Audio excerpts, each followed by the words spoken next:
నా పేరు శ్రీరామ్ శర్మ. గౌరవ కర్ణాటక హైకోర్టు ఒక ప్రైవేట్ టీవీ ఛానల్ దుష్ట ఐపీఎస్ అనే ప్రోగ్రాం టెలికాస్ట్ చేసినందుకు స్టే గ్రాంట్ చేసినా కూడా, అంటే ఇంటర్మింజెన్షన్ గ్రాంట్ చేసినా కూడా సదరు ఇంటర్మింజెన్షన్ వైలేట్ చేసి టెలికాస్ట్ చేసినందుకు contempt of court proceedings initiate చేయడం జరిగింది. అంటే ఏంటి, ఇట్లా అటువంటి ప్రోగ్రాము టెలికాస్ట్ చేయకూడదు అని స్టే ఆర్డర్ ఇచ్చినా కూడా ఆ స్టే ఆర్డర్ని తుంగలో తొక్కి టెలికాస్ట్ చేస్తే ఇది కంటెంప్ట్ ఆఫ్ కోర్టు ధిక్కరణ అవుతుంది అని జైలు శిక్షను విధించడం జరిగింది. 50,000తో పాటు అపాలజీ చెప్పాలని ఆదేశించారు సింగిల్ జడ్జి జస్టిస్ హేమలేఖ.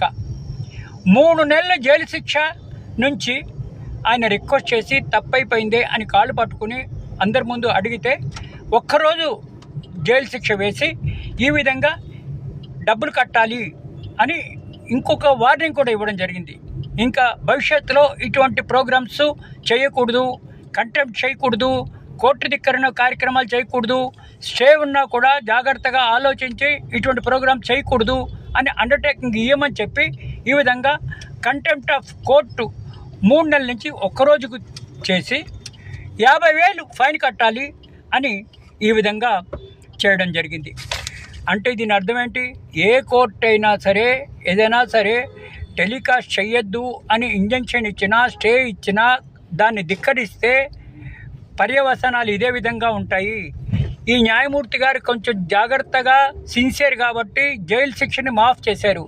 వేరే న్యాయమూర్తులు అయితే 100% జైలుకి వెళ్ళాలి అని కన్ఫర్మ్ చేస్తే అప్పీల్ కూడా లేదు, జైలు శిక్ష మొత్తం అనుభవించాక కానీ బయట రావడానికి వీల్లేదు.